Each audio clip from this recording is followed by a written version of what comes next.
It's a Super Bowl rematch between the Philadelphia Eagles and Kansas City Chiefs in week 2, and the Chiefs are out for revenge. The Ultimate NFL Pregame Show starts right now. It's the Ultimate NFL Pregame Show. Every team, every game, every angle.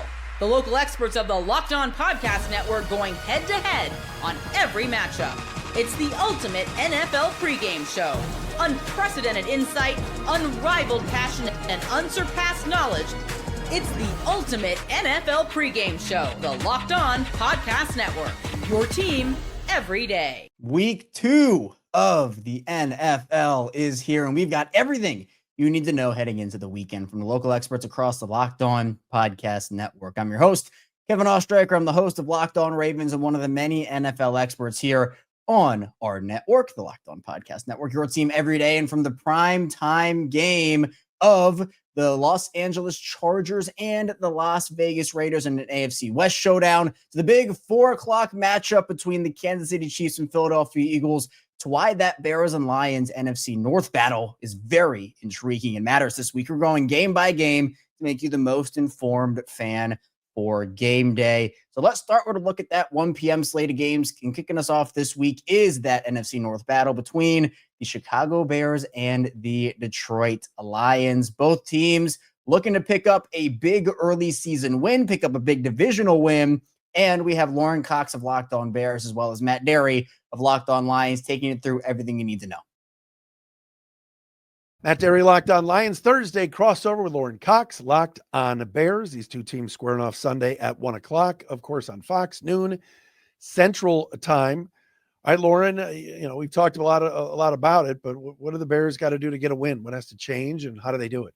Yeah, it's got to be a very classic Ben Johnson approach, right? Like they have to run the ball more effectively, and by that includes blocking the run more effectively and be able to take some of the pressure off of Caleb Williams in that regard. He was running for his life a bit more than the Bears had expected with the offensive line additions they had to make. And then, of course, Caleb himself has to hit some of these throws. Like he missed open receivers too often in this game that you just can't continue to have. And I think, generally speaking, it felt like this Bears defense, like we talked about earlier, like should be good enough. Like, yeah, they gave up 3 late touchdowns against the Vikings and they were a part of blowing this, but also had a pick 6 and put 7 points on the board and generally did a pretty good job for the majority of that game. So I think there's less concern about that side of the ball and more a feeling of like, hey, like Caleb Williams and Ben Johnson company all have to sort of live up to that. So it doesn't have to be a very complicated thing. They want to make it as easy as possible. And it just felt like things have just been too difficult at every single level. So as simple as they can make it. I mean, sometimes at the end of the day, it's just like guys got to be better. I don't know that there's a lot more from a coaching standpoint. Receivers were open. There was extra blockers in there to help protect against the blitz. Like that, they were putting guys in position, and they just have to be able to do it better. And that becomes a whole different ball game of like, are the players good enough? And that's kind of what we need to find out quickly here against the Lions. No, I agree with you. And I think these two teams you're right, in very similar situations where the expectations were higher. The performance wasn't great, although the Bears had a halftime lead and felt pretty good about themselves in that first half. That first drive, Soldier Field was going nuts. And you get a stop, you get a great scripted first 15 plays, and that place was going crazy. And certainly the second half was not to the Bears fans' liking. I want to watch. For me, I want to see DJ Reader and Tyleik Williams in the middle of that defensive line push Drew Dahlman around. I watched Dahlman the other night, and he looked like what Graham Glasgow looked at like with the Lions. Maybe it's just his first game. I know he got a lot of money, and that was the center that was going to be anchoring that offensive line. But let's see DJ Reader do something. He was given a lot of money in last offseason, and I'm hoping I'm calling for a game for him where he's disruptive, maybe getting in the backfield, maybe some stuffs on some runs. That's something to keep an eye on. The other thing for me, for the Lions, Lauren, field position. My God, the other day it just seemed like the Lions were buried inside their 20 all game, starting every drive. They had one drive start at the 3-yard line, then had a loss. It was nearly a safety on a missed assignment offensively on the offensive line. Just seemed like the entire game the Packers were playing at their 40, 50, Lions 40, and the Lions were starting every drive at the 20. I mean, there were not many drives that started well. I think Jack Fox maybe pinning the Bears deep if they got a punt, and the Lions maybe getting a return or two, or Bears maybe mess up, Lions take a knee and they get it at the 35. They need some breathing room. They spent way too much time last week deep in their own territory. I will say that was a problem for Chicago against Minnesota that, again, is down on the list of a dozen things that went wrong in that game. But like the Vikings were getting a lot of yards on punt returns. Never a big breakaway one, but like it's those like hidden 15, 20-yard returns that just kept giving the Vikings field position closer and closer to midfield. They didn't have to do these 80-yard touchdown drives, and it could be JJ McCarthy kind of just taking his time and not needing to be the hero. That's definitely an area Chicago needs to be better this week. And to keep the parallels going with these two teams, you talk about the defensive line, the interior, your defensive line, and DJ Reader needing to be better and earn his paycheck. Grady Jarrett's the same way for Chicago, like really a non-factor in that first game against the Vikings. They gave him a bunch of money. He's a veteran. He should be able to be better. And you look at both teams, look at the other center and say, hey, we should be able to have our expensive defensive tackle be good against their struggling center. And it's really striking how both of these are. And yet I wonder if you're experiencing this too from Detroit's perspective, where it's like Drew Dahlman and Grady Jarrett, and I'm sure from your side, Graham Glasgow and DJ Reader, like these are veteran players. Yeah. Like, at some point, need more. Yeah. Like at least with like Christian Mahogany and Tate Ratledge, it's like, oh, those are young guys. They should keep getting better from week to week. But like these are guys in their 5th, 6th, 7th, 8th, 9th year. Like, I don't know what can I expect a veteran player to go from bad in week 1 to a lot better in week 2? I mean, you're allowed to have a bad game, but at some point, like, is that just who you are at this stage of your career? Yeah, no, I mean, that's the issue with Glasgow is he's 33. And last year in especially the second half of the year at left guard, he really struggled, and everybody loves him. He's a great dude. He's the second tour of duty in Detroit, but everybody said, all right, he's not a left guard. He's either a right guard or a center. And so game 1 was bad, but again, everybody was bad. Jared Goff wasn't good. So we'll see if that gets turned around. It's predictions, thoughts on this. I'll take the Lions. I'm looking at, I think it'll be right on the number. I see kind of a 28-23 final, maybe 23-17. I still think both these offenses need some time. Lions with the new coordinator and just working out some cobwebs from not being out there during preseason. And obviously probably the Bears the same way. What do you think? Yeah, this is tough for me. I mean, in week 1 against the Vikings, it was easier for me to say, like, going up against a Vikings team that is a little bit more established, even with a young quarterback. And I think the Bears will probably lose that game and have some growing pains to do. But then it was great out of the start, and I felt like, oh man, I was way wrong. And then it finished, and I was like, no, wait a minute, I think I was a little bit more on track there. But then now for Detroit in week 2, it's like, should I expect the Bears to be better, or should I expect the Lions to be better? Like, it feels like both of them have a lot of reason to think, oh, we might lose this game and be screwed. So how can I be confident in either team, really being the definitive winner here? I still find myself feeling like the Lions are, even with two new coordinators, right? They're the more veteran, experienced team that's worked together and has been in these same systems longer. And Green Bay might just be really, really good. That made them look bad. And I'm not convinced that the Vikings are actually a really good team, that the Bears played tough here. So I again think the Bears still have to earn it from me, to the benefit of the doubt back. Like, I think if it was a clean slate, I'd say I would think maybe the Bears could come back and get a win this week. But given that they haven't really broken that Bears stench that we talked about, like, yeah, I still need to see the change result in wins. And so for now, I'm kind of right there with you. Like, yeah, 28-23 feels like a pretty good score there. Maybe I'll go 30-24 Lions, but right in that same range. Maybe the great Kevin Warren will be there, and he can talk to all his friends in Detroit and talk about his new stadium plan. And don't get me started. I don't know, Lauren.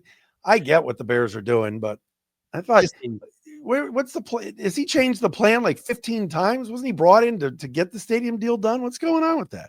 He is a football politician through and through. Oh my God. And he's your politician. So it's like, well, he's got flaws, but he's yours. So, but no, so the whole thing, I mean, this quick short answer here, because I know we're running out of time, is the whole game has been, let's take the city of Chicago and let's take the suburbs, Arlington Heights, and we'll pit them against each other. And who's ever going to give us the better deal, we're going to go with them. So at first they say we're going to Arlington Heights, and then the new mayor comes to Chicago and comes back to the bargaining table. So, okay, now we're going to go down to downtown Chicago. So then Arlington Heights comes back with a better tax deal, and now we're fully focused on Arlington Heights. And there was some issues with the state legislature. They need some state money to do it in downtown, and they can get a better deal in Arlington. So that's where they're really focused now. But I don't think it's been like indecision from Kevin Warren. It's been, I'm trying to pressure each side to give me the best deal. And right now, Arlington's giving him the best deal, so he doesn't have to hide and pretend like he wants anything else. My favorite was the video when Colston Loveland got drafted, and Chef Poles talked to him first, passes the phone to Ben. Ben Johnson's talking to him, says, let me put you on the phone with our president, Kevin Warren. It's like, Colston Level doesn't need to talk to Kevin Warren. Just either give it to the owner or hang up the phone. It's like, I don't know. We got a little bit of that similar here at times with Rod Wood. So yeah, but it's like, I don't know. Does he need to talk to a McCaskey? Like that might be bad luck. Well, Warren's more involved in football decisions, not heavily, but more involved in football decisions than McCaskey's. But yeah, it does feel kind of. Be sure you check out Matt over at Locked On Lions and Lauren over at Locked On Bears, part of the Locked On Podcast Network, your team every day. Next up, the Seattle Seahawks and Pittsburgh Steelers. A little DK Metcalf revenge game possibly here, as he was traded from Seattle to Pittsburgh in the offseason. Big matchup between both teams, and Corbin Smith of Locked On Seahawks, Chris Carter of Locked On Steelers. They talk about keys to victory and everything else you need to know. We're back here on Crossover Thursday here on the Locked On Podcast Network. Chris Carter, Corbin Smith of Locked On Steelers and Locked On Seahawks. Corbin, neither team really ran the ball at the clip that they wanted to in their last contest. The Seahawks, 12 carries for Charbonnet for 47 yards, less than 4 yards per carry, just under that. Kenneth Walker, 10 carries for 20 yards. The Steelers, not too much, even worse when you look at it. Jalen Warren had 11 carries for 37 yards. Kenneth Gainwell, 7 for 19. The rookie Kenny Johnson only ran it one time for a loss. I want to start with the Seahawks rushing game. What wasn't there and what can be there? Because I've seen Kenneth Walker in person, and I've seen that guy be a bad dude. You know, it's interesting that you mentioned that because we know what he's capable of. He was a 1,000-yard rusher his rookie season, but it has been a really weird year for Ken Walker III. Mm-hmm. He was in and out of practice. They were just doing maintenance with a sore foot throughout training camp, throughout OTAs, and he didn't look like he was ready for regular season football on Sunday. Oh, wow. To me, he just looks, not from a health standpoint, he looks like he's running fast. He looks explosive, but he does not look comfortable with Clint Kubiak's offense. And Zach Charbonnet does. Zach Charbonnet, when he was in the game on Sunday, this offense was night and day difference in terms of how they played. And I don't know that necessarily is all on Ken Walker III. He had a lot of runs where the 49ers just sniffed it out. He had nowhere to go. But I'd argued this yesterday on Emerald City Spectrum on my website that, look, you watch the tape, Zach Charbonnet had a couple times where it looked like he was going to be toast in the backfield, but he decisively made cutbacks against the grain and turned negative gains or negative losses into 5-6 yard runs. He had a couple times he did that. Ken Walker III is not doing that because he doesn't seem like he has the feel for the offense. He doesn't have the feel for the scheme. And maybe after a couple games, he's going to get that. Maybe this week even there will be a big jump. It just looked like he was not near as comfortable with this offense as what Zach Charbonnet was. Hence why Charbonnet played 9 more snaps in this game. And there's a lot of people out there, I'm starting to think this too, Zach Charbonnet might be a better fit for this offense because the Shanahan-style scheme, you know this from the early 2000s when it seemed like they could put a busboy in at running back and run for 1,000 yards. They very rarely had 4-2 or 4-3 guys back there or even 4-4 guys.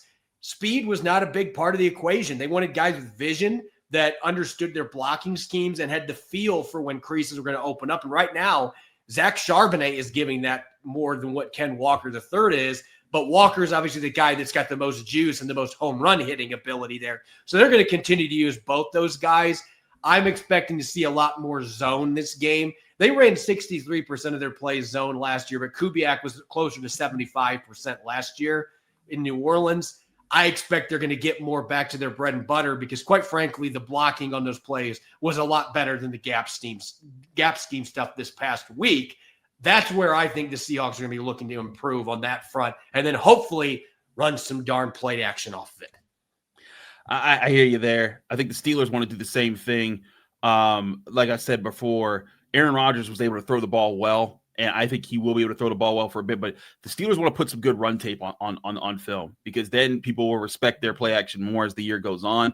And I think that's something that they're really looking forward to trying to show Wednesday in the Steelers locker room. I talked about Broderick Jones and Troy Fautano and Jack Frazier, for that matter, the left tackle, right tackle, and center in that order for the Steelers. And there is a sense of urgency right now with this offensive line to prove they can be a better rushing team. Now, they were also in, kind of some tight spots. They were in a shootout, so they didn't really get to run the ball as much as they wanted, and Aaron Rodgers was just being super efficient.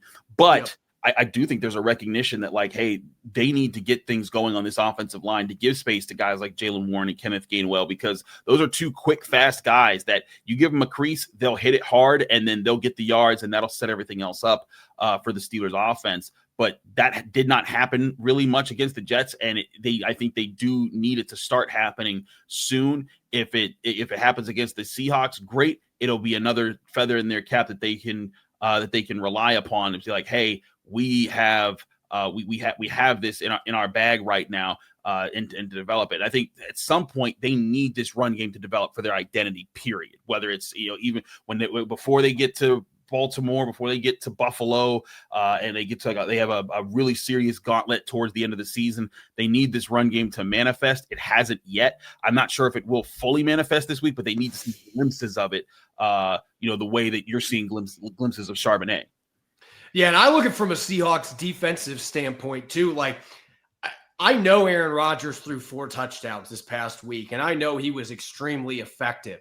But if I'm the Seahawks, I'm still going into this game saying, look, we're gonna stonewall your run. We are gonna force Aaron Rodgers to show he can do it a second time, because we believe we can get after him. We believe we can win in the trenches with our defensive line, and we can get some timely blitzes in there, and we can make life really tricky for this offensive line and consequently for Aaron Rodgers, and get him off this pocket a little bit. Maybe force him into some bad decisions, which he had some when they played him in the Jets last year, where they were able to speed the clock up, even for a vet that's seen everything. They were able to do it and frustrate that offensive line. I think the Seahawks are going to come into this game believing, hey, this is a matchup where we do want to put the ball in Aaron Rodgers' court. We believe we have the guys in the back end to be able to play coverage as well. And we like our front seven against this offensive line. We think we can slow down the run game. We can set the edge. So that is going to be interesting, because if the Steelers can get their run game going, then there's a trickle-down effect. But I really think that's how the Seahawks are going to approach this game and really try to put the ball in Aaron Rodgers' court and say, do it 2 weeks in a row. And on the flip side, I think the Steelers want to do the same thing to Sam Darnold, because though, as you say, he didn't have a terrible game. I think they'd rather him beat them than just being able to run the ball, because the Jets ran over the Steelers for most of the game until like the last 2 or 3 drives. If the Steelers can get a better run stuff presence early on, it can put them in a position where they can make the offense more predictable for the Seahawks. That's something they didn't do against the Jets, and that they're like talking a lot about doing this week against the Seahawks. So I think that this is going to be a big part of the matchup. If you look at FanDuel right now, FanDuel, by the way, is one of our great sponsors. You can get all their you can get all their information at FanDuel.com, where the odds, ends, and lines. Right now, as of Wednesday evening when we are recording this, the Steelers are 3-point favorites. We know 3 points is usually what goes to the home team. So I think that says that FanDuel sees these two teams as even. Corbin, what do you think about the FanDuel line there? Yeah, I'm kind of surprised that it went up a little bit, because I think it was at 2.5 points earlier in the week. And I don't think there's been anything that really would have shifted that in terms of injuries, unless, maybe Nick Emanwari's update that he might be going to injured reserve. Maybe that swung it 0.5 point. I don't know. But I think on paper that these are very similar football teams in terms of overall talent.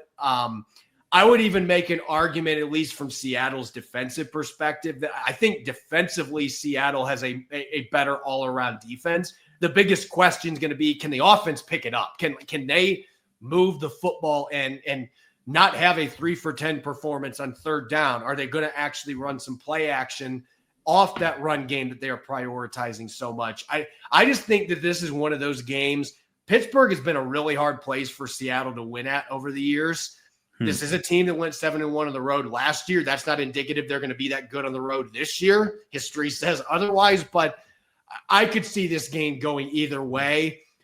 I think that 3-point margin there, I could easily see this being one that ends up being like a 1 or 2 point game with like 2-point conversions mixed in and stuff, because I think it's a very balanced rosters, and being in Pittsburgh maybe plays a little bit to the Steelers, but I think this is going to be a really tight game. Be sure you follow Corbin over at Locked On Seahawks and Chris over at Locked On Steelers, part of Locked On Podcast Network, your team every day.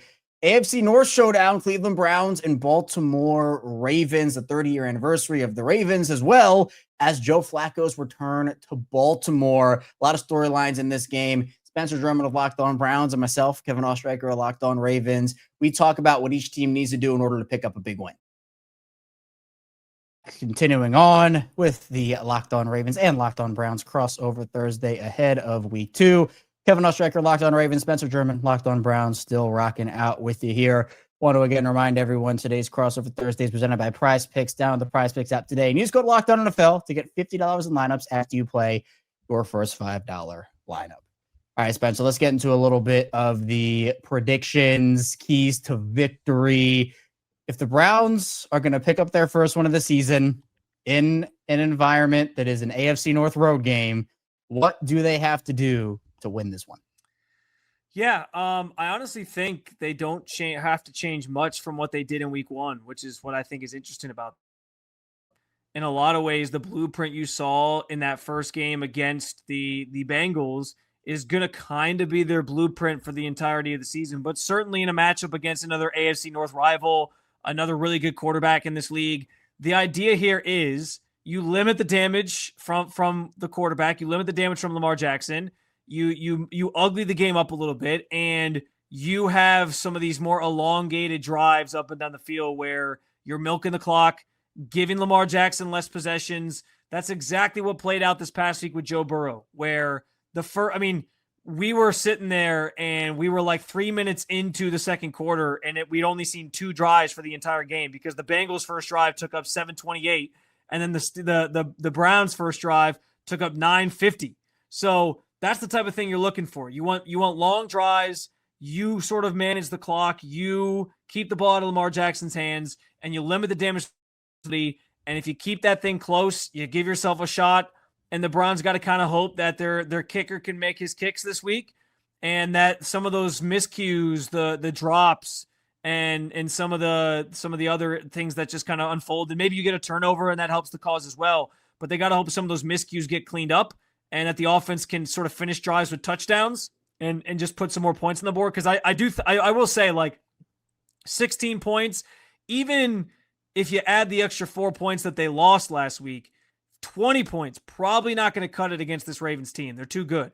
But if you can get to like 27, I think you give yourself a shot. And so they're going to have to make sure they're finishing drives with touchdowns. But I think the number one thing is controlling the clock and obviously limiting the damage from Lamar Jackson, forcing him to also have long drives, go on long drives to try to score. Yeah, I think from the Ravens' perspective, it's just about playing their game. I mean, so many times we've seen them kind of become a different team. The thing I've been saying all week is they're the Baltimore Bavens, the inverse of themselves when they get into these ruts of just like you do something so well for 3 quarters, or you kind of abandon your identity when clearly you're able to run the ball effectively. I mean, against the Bills, they just demolished them over the course of the majority of the 60 minutes. I mean, they averaged 8.2 yards per attempt, which is just otherworldly. And I know a lot of that came off of like huge 40, 50-yard touchdown runs from Derrick Henry, but like you kind of have to stick with that. And I think for this game in particular, starting off fast is going to be big. Converting in the red zone, obviously, is going to be really big as well for them, because the Ravens had those plays from outside of the red zone where, it was those huge runs. But then in the game against Buffalo, they were only 1 for 3. And you had other miscues like the missed extra point from Tyler Loop that was huge and loomed large. It's just very much so the Ravens not beating themselves, not psyching themselves out, and just being who they are. If they can do that, they can beat the majority of teams. But sometimes it also feels like against teams that they should beat on paper, sometimes they don't show up to those games. And that's what happened against that Browns team last season with Jameis Winston, who ended up leading the Browns to a victory over Baltimore. And I always say that, September losses, they don't matter in September, but they certainly do matter in December and January when you're fighting for seeding. And this would be the second year in a row, if the Ravens lose this one, that they would fall to 0-2. Their conference record would be 0-2. Their divisional record would be 0-1. And all that stuff matters. I mean, last year, the Ravens, they finished 1 game behind the Bills in the win-loss column, but they beat the Bills in the head-to-head. If they had just won that Browns game or won the Raiders game they lost in week 2, they would have been hosting the divisional round instead of going to Buffalo. So it's those little things that make the difference. I think that for the Ravens, if they can dominate up front early, they'll have a good shot to win this one.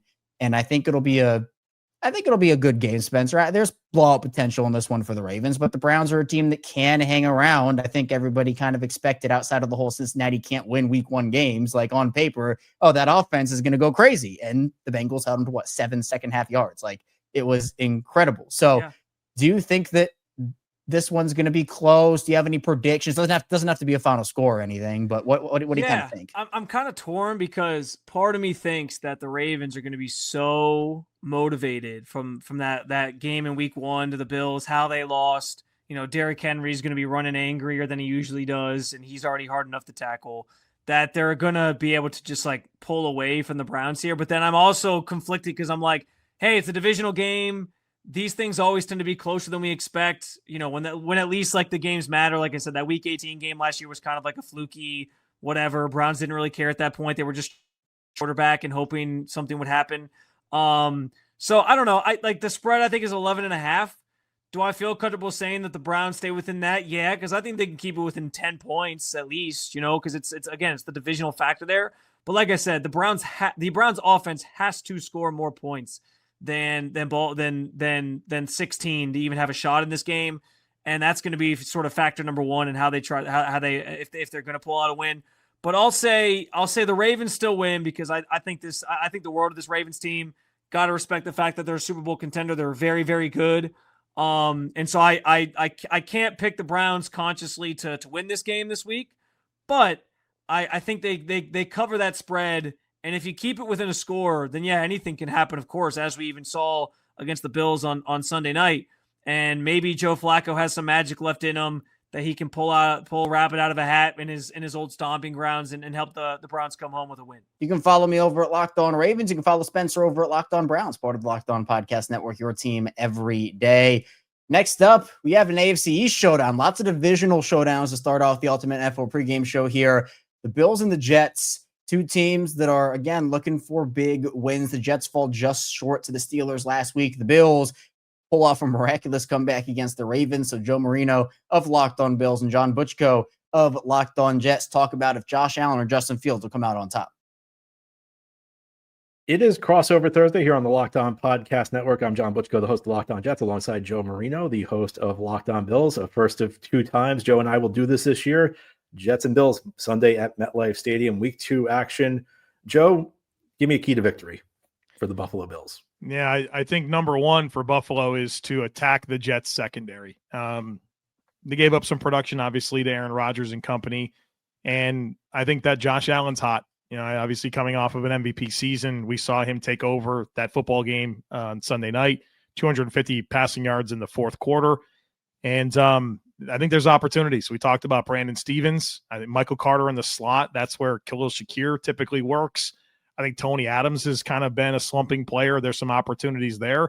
And you got to go after these dudes. And it's not just the fact that you have some matchup opportunities with the depth of your skill players. Again, the Bills don't have Jamar Chase or Justin Jefferson, but it's about the sum of all of their parts that make them tough to defend. So you have Josh Allen as like this trigger man for this group of skill players that rotates in and out like crazy, and Josh includes them all, right? And so there's not one thing to key in on, and that allows Josh, I think, to have the freedom to operate. But it's not just the matchup opportunities, it's the game script that you want to dictate. You want to score those points, be aggressive, and put the Jets in chase mode and make it a drop back game for Justin Fields and get him out of that commitment to run the football. So number 1 is attack this Jets secondary.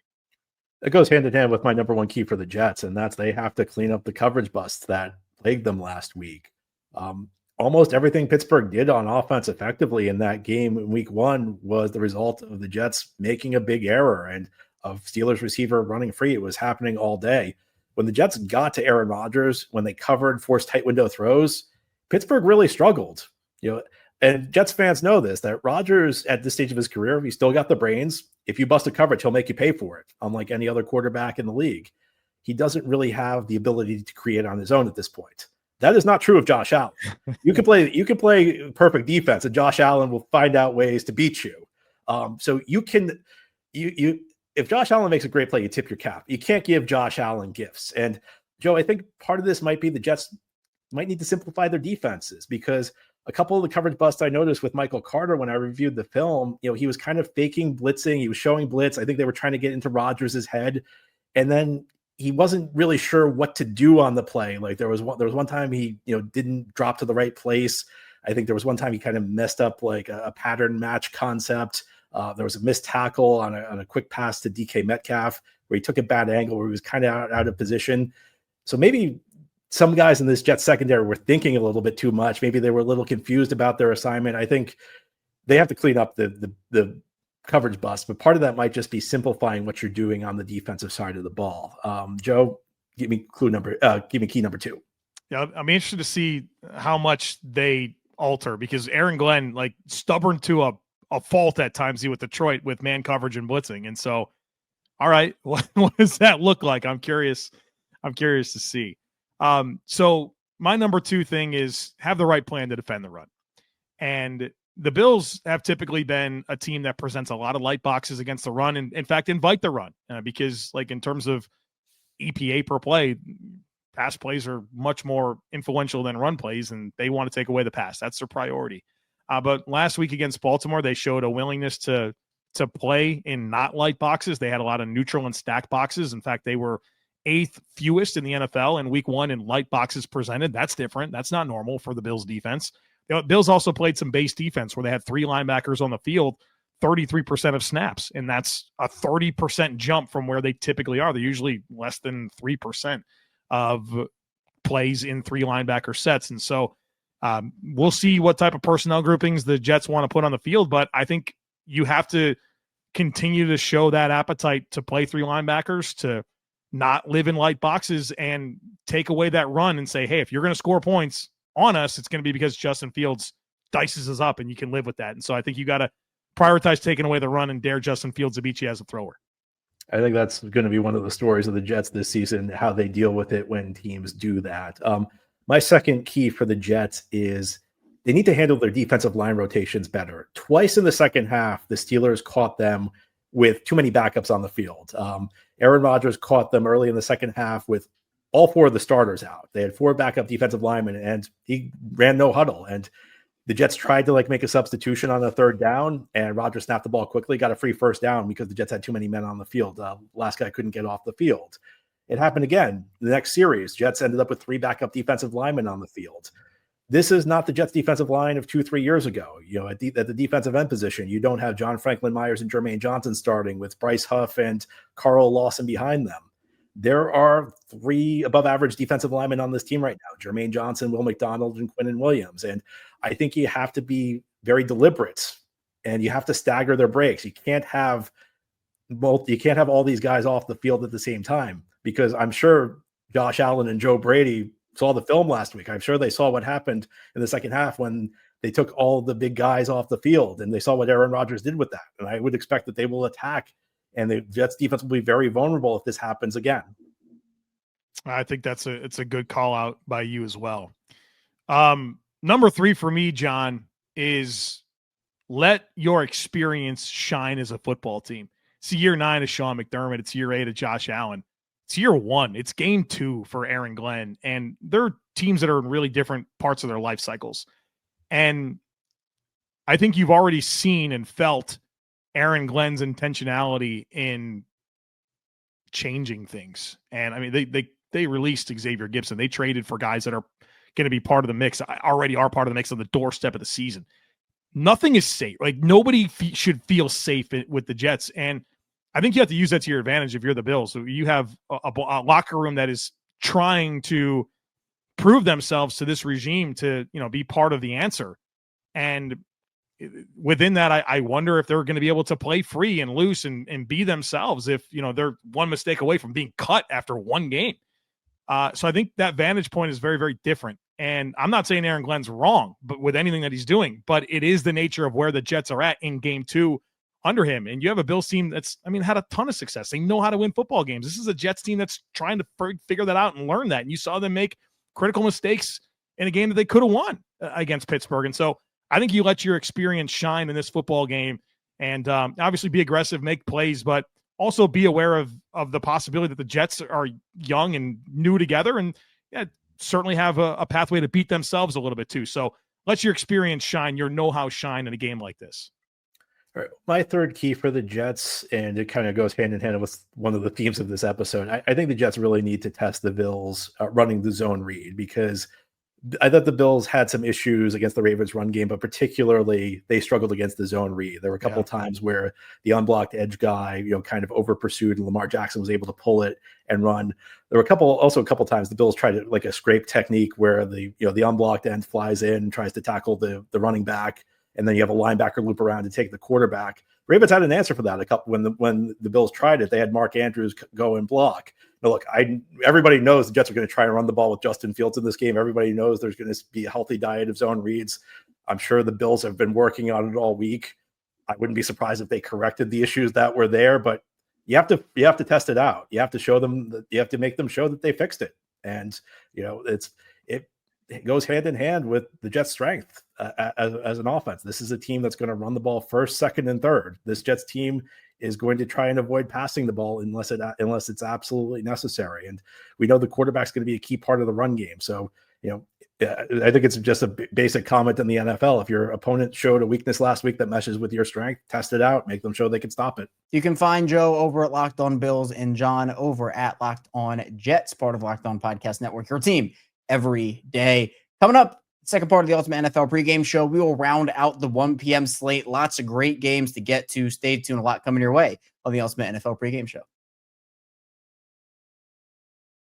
First, the show is brought to you by DoorDash. It's almost the weekend. Time to look back and crown this week's MVP on Who Delivered, powered by DoorDash.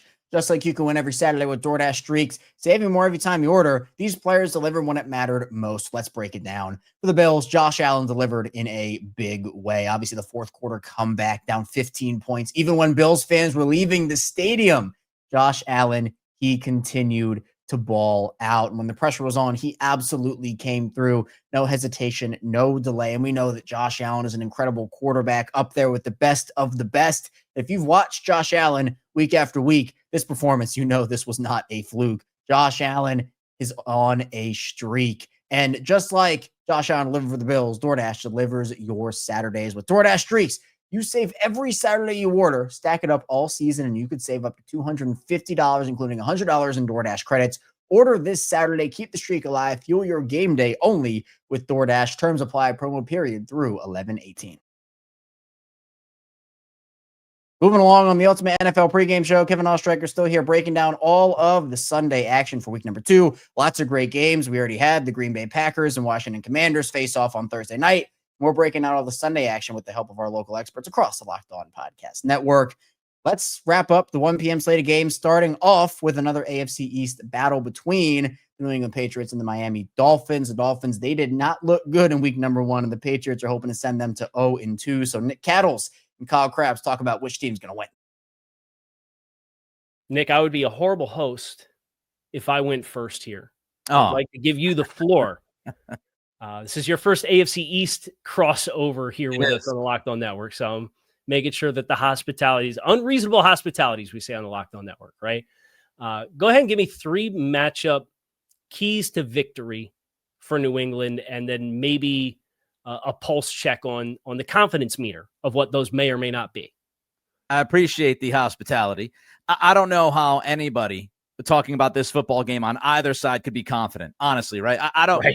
I don't think there's much confidence at all from either side. But the 3 things I'm looking at: number 1, run the football. The Patriots against the Raiders were entirely one-dimensional. They ran the football in the second half only 3 times, Kyle, and actually one of them was a traditional carry, Antonio Gibson, for 2 yards. So, I mean, you just look at the run game. They completely bailed from the run game in the second half in a one-possession game, a game they were winning at the half. They just bailed from the run. They have to establish the run. If they're a one-dimensional offense, it leads to trouble. It leads to Drake May making mistakes. They've got to run the ball. Defensively, 2 things. You mentioned the 9 plays of 20-plus yards against the Raiders. And by the way, they had another play that was for 19. So they were literally this close to 10 plays of 20-plus yards. They've got to limit the chunk plays. Like, don't be as aggressive. Don't send the house in bad situations. you cannot live giving up chunk plays. You're going to give up a couple of them because you're an aggressive defense, but don't give up a ton of them. And really just a general statement, I think, I'm not sure if you'll have this down for Miami, but I think it's a kind of similar thing for the Dolphins. Make Tua uncomfortable. Make him uncomfortable from the jump. He tends, to me, get a little skittish after the first thing he wants to do isn't quite there, or he's unsure of what he sees the very first time out there. So make Tua uncomfortable, make him start thinking about that game at Indianapolis, and take advantage of that. So those are the three main keys to me for the Patriots. How about you? I think, and I agree with you wholeheartedly. You could tell me the Dolphins come out real fired up after laying an egg in week 1, and they're at home, and they bounce back and they fight for their coach. And they were 2-6 last year and then finished 6-3 in the final 9 games. And they didn't quit then. But you could also tell me that the air is out of the balloon. And it was really demoralizing and really deflating, and all the noise is getting this team, and it's flat again. Like, I could see either outcome, right? I think for me, Miami, I'd love to see him get under center and run the football. Now, they're a very 21 personnel heavy team with a fullback on the field, Alec Ingold. They ran no under center play action passes in week 1. And I understand 7 possessions, 7 scores. You didn't get any stops. You were down 17-0 by your third possession offense. I get it. But at the same time, this Shanahan offense with the wide zone and the stretch and the stress on the second level, it's at its best when you put that second level in conflict. And I think for Miami, getting under center and just mashing the football a little bit, like you talked about with wanting to run the ball, but doing that with your bread and butter personnel group on early downs, and then building some play action passes off of that, I think is a good remedy to kind of get into some of the core staples of what the offense has been in years past, because the play action pass and the RPOs has been like Tua, and those style of throws has been really where they've made their hay. We didn't see a lot of that specifically under center. So I think that's one thing. I think defensively, I've got 2. If you're going to bring pressure, tell the Patriots you're going to bring pressure, because they tried to line up in these vanilla looks, and then they'd run the nickel from depth, and they'd run a linebacker from 4 yards off the ball, and you're blitzing to nowhere. And the Dolphins blitzed on more than 50% of their snaps defensively. And more often than not, it's, a safety green dogs and adds on because the tight end stays in to block, and the linebacker's firing from 6 yards off the ball. Well, if it's 3-step quick game and you're playing soft on the back end, and that's the pressure you bring, there's going to be open air to find the completion before the pressure can even get there. So I think that's the thing for me. If you want to be aggressive, and that my third key is also get up on the line of scrimmage a little bit more in coverage as well, because you're talking about wanting to run the ball. The Dolphins did not force enough high difficulty down the field throws. Make Drake May and company with new receivers and a new offense throw lower percentage throws down the field, and be willing to live and die by that. And if you end up getting burned by that, so be it. But it's better than just conceding all the space and then simultaneously trying to blitz from depth and have guys take longer time to get there with softer cushions in coverage, because that flies in the face of everything that they said they wanted to be this offseason. And that's where I think it really created this deflating 7 possession, 7 score style defensive output. Yeah, I think you're onto something there when you want to force Drake May to throw down the field and more difficult throws. One of the things about May during camp, and especially during the preseason games, he was a little hesitant to pull the trigger downfield. And, if I'm Miami, I'm walking in saying, force him to make almost the easy throws. You want him to try to prove that he can beat you death by paper cut, because one of the things about Drake is he misses some of these easy throws. He missed 4 or 5 of them last week against the Raiders. So you want to make him almost be consistent in his operation, his mechanics.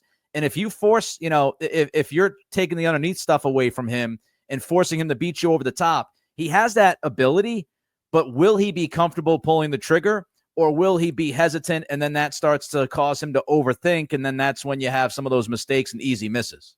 And that can at least set the stage for maybe your pass rush guys can get home a few times, right? And that was a part of the problem for Miami as well. You can check out Kyle over at Locked On Dolphins and Nick over at Locked On Patriots, part of the Locked On Podcast Network, your team every day. Next up, the Los Angeles Rams and the Tennessee Titans will face off. Cam Ward making his second start in the Rams.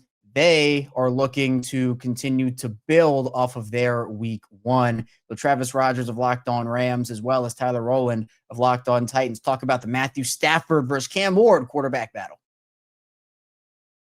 All right, Travis, let's cap off today's crossover Thursday edition of the Locked On Titans and Locked On Rams podcast. Once again, thank you for making Locked On Titans and Locked On Rams your first listen each and every day. For your second listen, check out Locked On NFL. Little self-promotion. I host Locked On NFL in the morning show, keeping you updated on all of your general NFL topics. Make sure that you get all of your favorite team news with these two shows, and then get your NFL news with Locked On NFL. But talking about the things that might decide this matchup, I will say the number one thing will be the turnover battle. The Titans won the turnover battle in a big way last week. They won it 4-2. I think it's really 4-1 because Cam Ward had a strip sack fumble while he was trying to make something happen on the very last play of offense for the Titans. It wasn't a turnover that actually impacted the game at all. If he just would have got sacked, it would not change anything whatsoever. But the Titans defense forced a lot of turnovers in training camp, in the joint practices. And if they can keep that momentum going, they'll at least give their team a chance, because the Rams are a better football team on paper than the Titans. I'm not breaking any news there. But again, if Jeffrey Simmons can get pressure and dominate up front, maybe makes Matthew Stafford have some happy feet a little bit, they might be able to do something. Now, look, when I say these numbers, it's not like Matthew Stafford was bad, but there was a big drop-off for Matthew Stafford when he was under pressure compared to when he was kept clean against the Texans. When he was clean against the Texans, 17 for 19, 172 yards and a touchdown. When he was under pressure, he was only 4 for 10 with 73 yards. Now, again, he had 2 big-time throws while he was under pressure and 3 when he was kept clean. It's not like Stafford's going to crumble completely, but at his age, with some of the health concerns, if he gets hit early and often, he might get rid of the ball a little quicker when things aren't as open. He might be trying to move around, get happy feet, move around too early, run into somebody else and cause a fumble. I think the Titans need to continue to force turnovers like they did last week if they want any chance, and then not have their coach absolutely shoot them in the foot. So what decides the matchup for me is the Titans pass rush being able to get some sort of pressure on Matthew Stafford, which might be able to result in some turnovers. Yeah, I know, Tyler, it's just week 2 of the NFL season, but I'm going to take the over on the times that I say that the deciding factor in these games is going to be who turns the ball over less. Right. Because that's how this is the NFL. If you don't turn it over, you usually win. It's not everybody's good. Usually. Yeah. Usually everybody's good. These games are almost always a 1-possession game. It's the ultimate a play here, a play there league. So you just look at what the Rams did last week. They had 2 takeaways. They had 1 giveaway. They won, and they picked up a big one at the end with that punch that we talked about. Kobe Durant had a really nice interception along the way. I thought that Matthew Stafford did a really good job, even in those plays under pressure, like you mentioned. The ball was never really at risk. He did a really good job with ball security and not making bad decisions. If they win the turnover battle, I think for Tennessee to have a chance to grab this game, the Rams are going to have to be a little sloppy with the ball. And Kobe Parkinson had that turnover, and that really was the only reason that game got a little close at the end. Had the Rams been able to kick that field goal, they scored a touchdown on that final drive there, or the Parkinson drive. The game is over.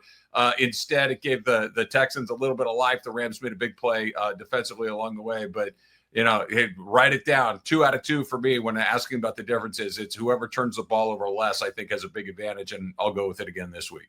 And I say it all the time. That's the great equalizer, whether you're the lowly middle school team going against the juggernaut, or, you're in the high school playoffs with the big city and the small city, or whether you're in the NFL with a playoff team like the Rams and kind of a bottom feeder like the Titans. The turnovers have a chance to keep the game equal for both teams. But Travis, I don't mean to put you on the spot. I might know where you're leaning on this one. Do you think that your Rams come into Nashville and find a way to get this win?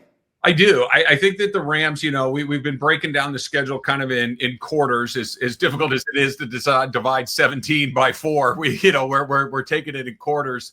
The Rams needed to beat Houston. They need to beat the Titans. They need to beat Indianapolis in week 4. They've got the Eagles coming up a week from Sunday in Philadelphia. That's the one in the first quarter that you say, okay, to go into Philly and beat the defending champs is a tall order. So, we'll see what it looks like.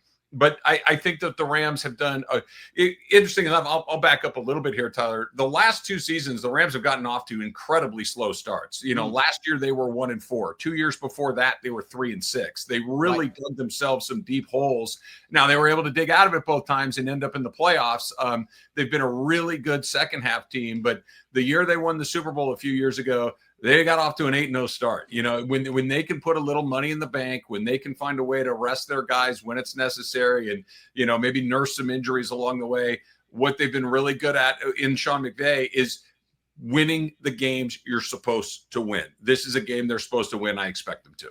100%. And I'll be honest with you. When I look at this game, I felt the Titans just play the Rams good when they play. I don't know how to explain it, you know what I mean? Even when I don't expect it. And the Titans certainly aren't as good of a football team. I got some more tape to watch of the Rams. I'm going to watch the Rams second half against the Texans, which I haven't got to yet. But I can't quite say I think the Titans are going to win, but I think this game is going to be closer than what Rams fans want. And I think this game is going to be closer than maybe what some Titans fans who are really angry about last week are expecting. So I think it's a close one, but at this time, and I reserve the right to change my mind in tomorrow's show after I watch the rest of the film and everything, but I think this game will be close, and I think Titans fans will be more proud with this effort than they were last week, but I do think the Rams find a way to pull this thing off. I think it'll be a one-score game, like you said, though, and the Rams will just be the team that makes the winning play at the end. Find Travis over at Locked On Rams. Find Tyler over at Locked On Titans, part of Locked On Podcast Network, your team every day.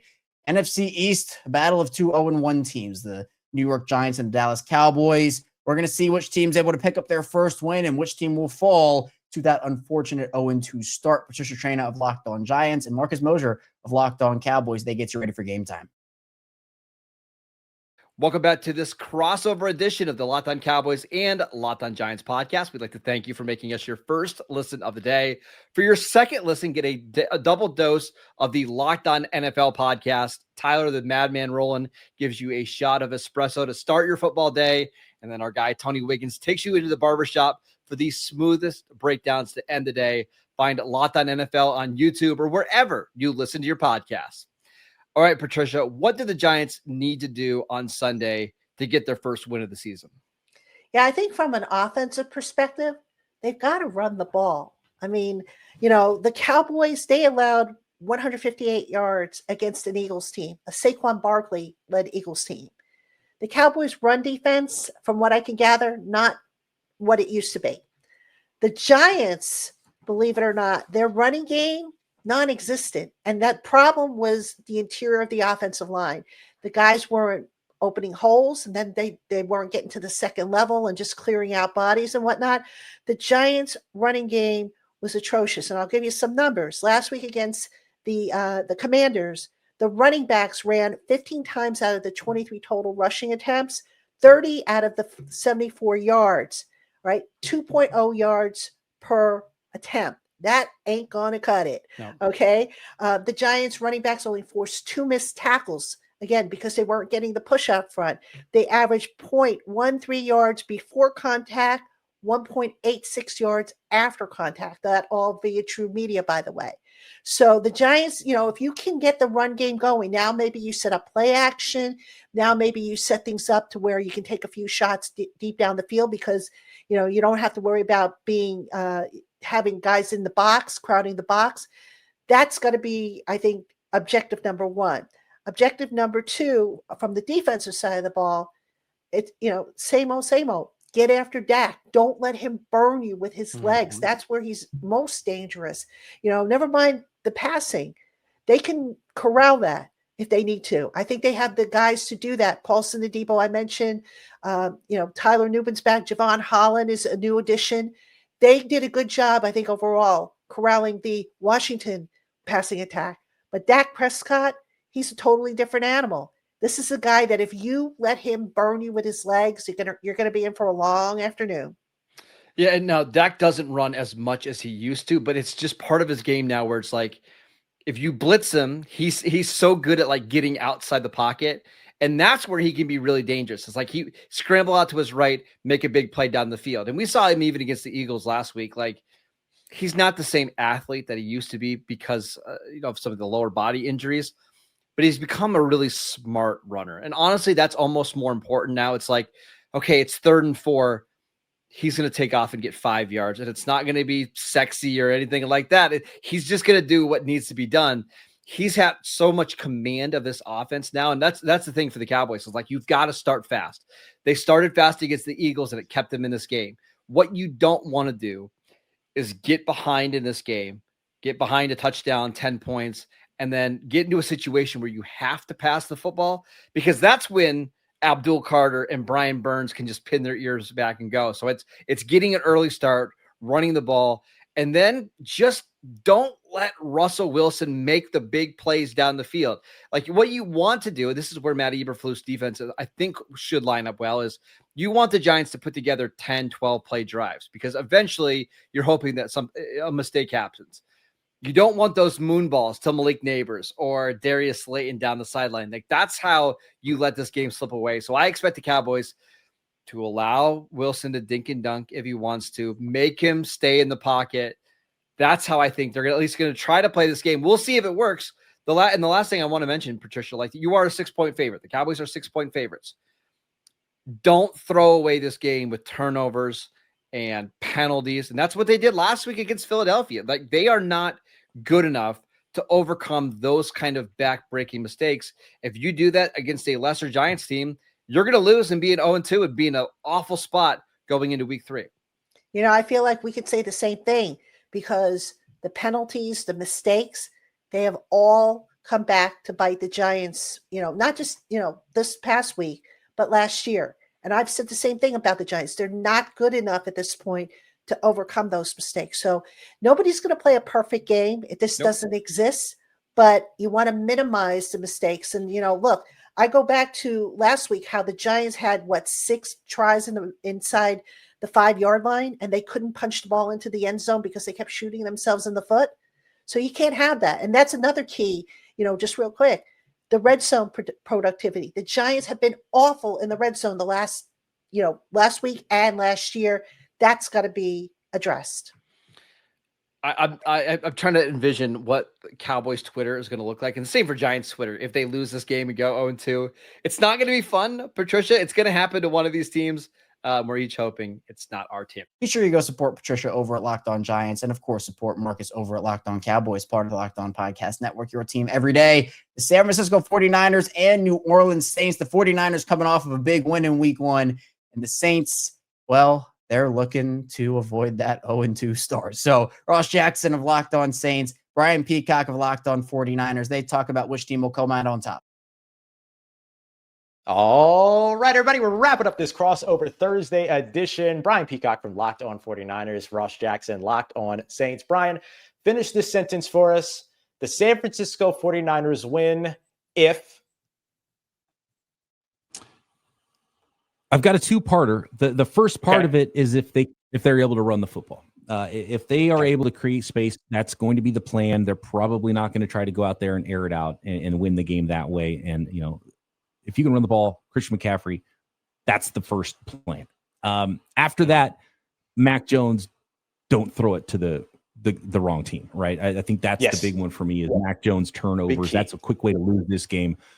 He's got about an equal touchdown to interception ratio of the last 3 years of his career, which is not great. And even threw an interception in the second preseason game too, before he actually got a little bit nicked up. So don't turn the ball over and run the ball on offense. It's going to be one of those games, grind it out, keep it close, which is why I kind of like the Saints with the points, even though I like the 49ers to still win this game. Yeah. Saints right now, 5.5-point underdogs at home, or 4.5, 5.5. I think it was 4.5 this morning when I recorded Peacock and Williamson. So I think 4.5, but it might grow. And if you get a bigger number than 4.5, you might as well take it, because it could be that type of a game. Yep, absolutely. I think this is going to be one of those kind of like knockdown, drag out, type of, it's all about the trenches, run game, defense kind of games. And I love those games. That's classic 49ers football right there, which I absolutely love. let me ask you a quick question about Mac Jones. He was on, you mentioned him getting nicked up in that preseason game. He was on the injury report with a knee injury, but practiced in full. What should Saints fans know about that? I don't think there's anything there with that. I know he couldn't play in the last preseason game, and so they brought in a couple of guys and then cut them all. So, he was fine to be the full 100% backup for the 49ers, and I think he's okay. And I think they just have to be, you just have to put stuff on the injury report that exists, but I don't think it's anything, I mean, something Monarch, if he re-injures it, you might see some Adrian Martinez action, which the 49ers are no strangers to just weird players needing to play because of injuries on their team. Yeah, absolutely. Hey, look, the Saints aren't either. Same boat, my friend. Something about those West Virginia training camp practice days, man. There's a curse there, I think, that just follows these two teams around constantly. Do you over practice? Do you under practice? Do you build a callus, or do you just not let guys practice so they don't get hurt? And then they pull a hammy when they didn't practice enough. Yeah, there's no right answer. Dude. It's tough. It's absolutely tough. I think the New Orleans Saints win if they can run the football. So I'll steal yours, right? Looking at where your first one with Christian McCaffrey, but then flip it over and take a look at the Saints with Alvin Kamara. That becomes the big thing for them. The Saints averaged over 6 yards per carry with their running backs in the first half up against the Arizona Cardinals, 1.36 yards in the second half, completely got away from the run game because of that. And in particular, it was a lack of efficiency in first down rushes that forced the Saints to kind of go to the passing game and really lean into the passing game because of the game situation, even though they were within a touchdown and a field goal at the worst at one point during this game. So not a big blowout that they had to really throw themselves into. But when you have a second-year quarterback like Spencer Rattler throwing 46 passes in a game, that's probably not necessarily the way that you want to go if you're the New Orleans Saints. You'd like to be able to run the football all 4 quarters. So I would actually go a little bit deeper on this and say that it's not just about running the football for New Orleans, but it's about running the football in the second half in particular, especially if they're in a place to where they're keeping the game close or in the lead, but more likely if they're keeping the game close, just being able to run the football efficiently in the second half, I think will do wonders for them and their efficiency on the offensive side of the ball. Oh yeah, and maybe make a field goal too. Niners have a new field goal kicker after one. Oh yeah, big for you. Big cutting Jake Moody and signing Eddie Pinheiro, which I think your listeners will get a kick out of it. That Eddie Pinheiro had offers from the Falcons and the Niners, and he said, "Yeah, I don't want to play for the Falcons. I'll go play for the 49ers." I love that. Eddie Pinheiro is a name that sounds familiar. Is he a Northwestern kid or something like that? Like Northeast. I don't know where he went to school, but he's played for half the teams in the league. I think, like a lot of specialists do at this point. He's got a really good field goal percentage too. So I don't know why he's still on the street, but Niners swooped him up. He's a veteran guy that's been around, probably why I've heard his name before. I guess the other thing that I would highlight here is for the Saints is going to be taking care of the football as well. I do think that that's a big part of this. Saints had no turnovers last week, no giveaways last week, but also had no giveaways. And so maybe earning an extra possession could be a part of this for them, but they're going to be without Julian Blackmon, who is going to be kind of the ball hawking safety. So it'll be a rookie next to Justin Reed at the safety position in former Virginia safety and 3rd round pick, Jonas Sanker. So something to watch out for there, where the Saints will also have another rookie starter over on their defense as well. And so if a guy like Mac Jones is out there, I wonder how much they might potentially look to attack where that rookie safety ends up in his rotations. And that's where maybe the Brandon Staley, Kyle Shanahan chess match gets really interesting. And by the way, Cam Jordan, just ageless. He's still playing some good football. Man. Yeah. I just want to say that. I don't know. It's obviously part of the game because you want your defensive starters to play well. You got to block him up, but impressive. Former Cal guy, right? And seeing him still play well here, well into his 37th season, whatever it is. He really surprised a lot of people. He's now top 20 in the NFL history in sacks with 123 now, 1, 2, 3. And Demario Davis too, another one of those guys. He was the highest graded PFF player for the Saints last week. Another one of those guys that has just kind of aged like the finest of wines. All right, let's get our predictions in here as we wrap things up. Brian, what are you thinking for this game? And the spread now, by the way, 3 points. And I think that has a lot to do. So San Francisco is still the favorite, but obviously it's got a lot to do with the Brock Purdy news. Okay, good. I'm glad I got in at the 4.5 points. Then we made our picks on Peacock and Williamson. I've got it as a 3-point game, so they've got it to the right spot. I don't think it changes that much as it'll probably move the line with Mac Jones going in there for Brock Purdy, because I think it was going to be a similar game plan either way. Just as just again, like I mentioned, just as long as Mac Jones doesn't start throwing the ball to the other team and really create a hole for the 49ers. I think it's gonna be a close game. I know it's always a tough place to play in New Orleans, and I got the Niners winning by 3, 17-14 is what I'm kind of looking at. Yeah, mine's really close to that as well. I've got the Niners winning this game 19-16, and so a 3-point win as well. And that could be a last-second situation, or it could be the Saints coming up short, trying to close a gap like last week. But in any case, I've got New Orleans dropping this one by 3 as well. But this is a major opportunity for them to at least impress by hanging in there and competing, regardless of who's at quarterback. You're going up against Kyle Shanahan and Robert Saleh. That's a really, really good pair of coaches. If you can hang in there with that, I think that says a lot about where this team is, and it says a lot about guys like Kellen Moore and Brandon Staley too. You can find Ross over at Locked On Saints, and you can find Brian over at Locked On 49ers, part of the Locked On Podcast Network, your team every day. That'll do it for the 1 p.m. games, and it will not do it for us on the Ultimate NFL Pregame Show. Coming up, we will move into the 4:25, 4 o'clock slate of games, a couple of really good ones to dive into. Stay tuned, a lot coming your way on the Ultimate NFL Pregame Show. First, the show is brought to you by FanDuel. The NFL season is here, and FanDuel's making sure you're ready for kickoff with a can't-miss offer. Right now, new customers can bet just $5, and if your bet wins, you'll get $300 in bonus bets to use across the app. And I love using FanDuel because it fits however you like to bet. Player props, building same-game parlays, even jumping in live as the action unfolds. Makes every game more exciting, whether you're watching your team or just keeping an eye on your fantasy lineup. It's quick, it's easy, and the best way to add a little more energy to your Sundays. And there's so much great action over the course of week 2. But that big one is the Super Bowl rematch between the Philadelphia Eagles and Kansas City Chiefs. And right now on FanDuel, the Eagles are 1.5-point favorites on the road to beat Kansas City. So maybe you like Kansas City as the home underdog, or maybe you think Philly can pull it off as the road favorite. Either way, be sure to pick your side over on FanDuel. So are you ready to play? Download the FanDuel app now by visiting FanDuel.com to get started. That's FanDuel.com to place your first $5 bet. The Ultimate NFL Pregame Show rolls on here on the Locked On Podcast Network, your team every day. Kevin Ostreicher still here. Week 2 NFL slate. We wrapped up the 1 p.m. games, but that 4 o'clock window has plenty of intriguing matchups, including that Super Bowl rematch, and that is where we will start. The Philadelphia Eagles and Kansas City Chiefs. We know how that Super Bowl went. The Eagles, they are 1-0. The Chiefs, they are 0-1. They are both going to be looking to pick up a big win. So Louis DiBiase of Locked On Eagles, as well as Chris Clark and Ryan Tracy of Locked On Chiefs, get you ready for the big game.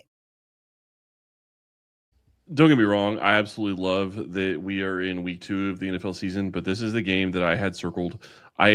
Granted, Chiefs played the Chargers. That was a big one in Brazil, but Chiefs-Eagles, second week of the season, a Super Bowl rematch.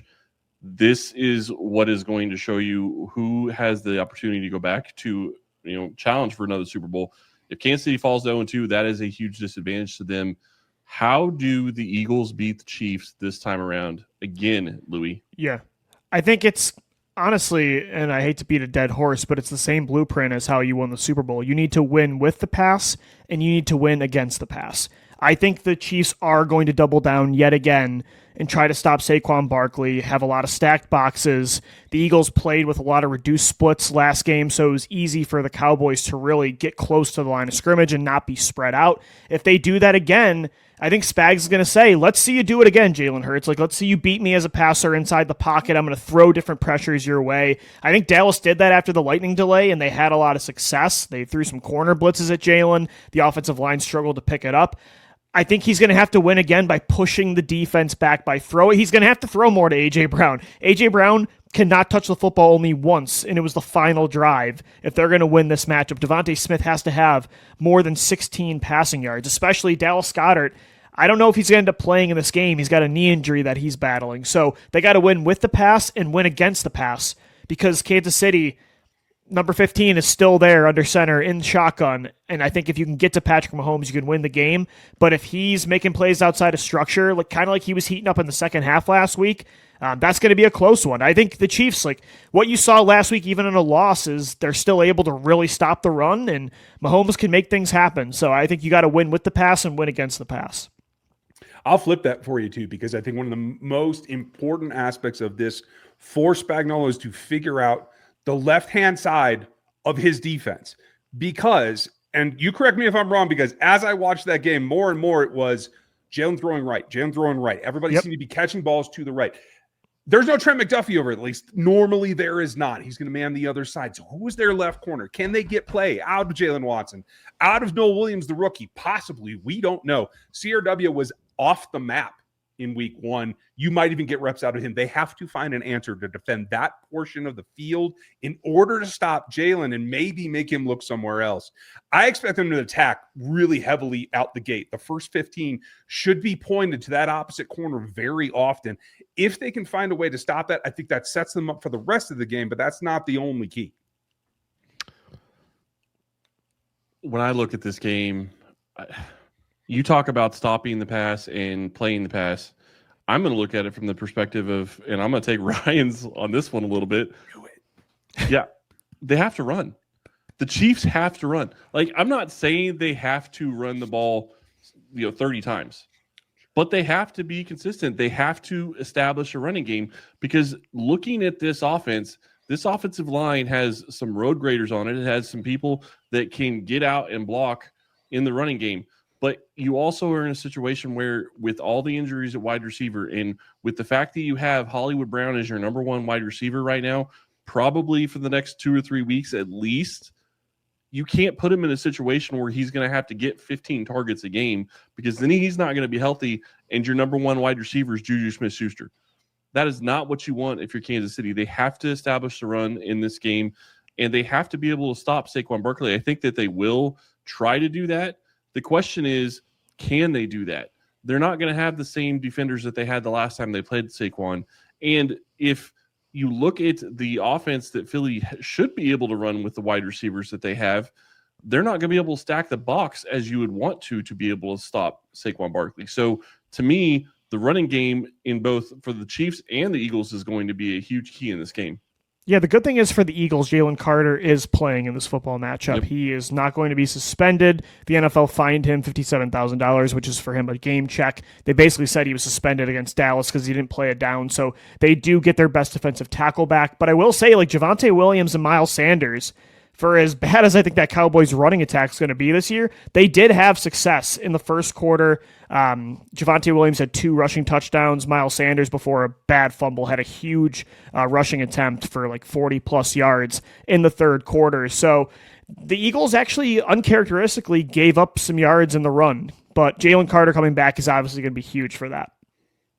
I think that's a good one to point to, and I appreciate you both for talking X's and O's. I think that's normally what we do here, but I need to depart for that for a minute, because in the end, both in February and last week, this team just didn't show up. You didn't show a backbone. You got to let it all hang out. You got to find where your spine and your pride is and use it. And that's right now, Andy Reid is going to take all the heat.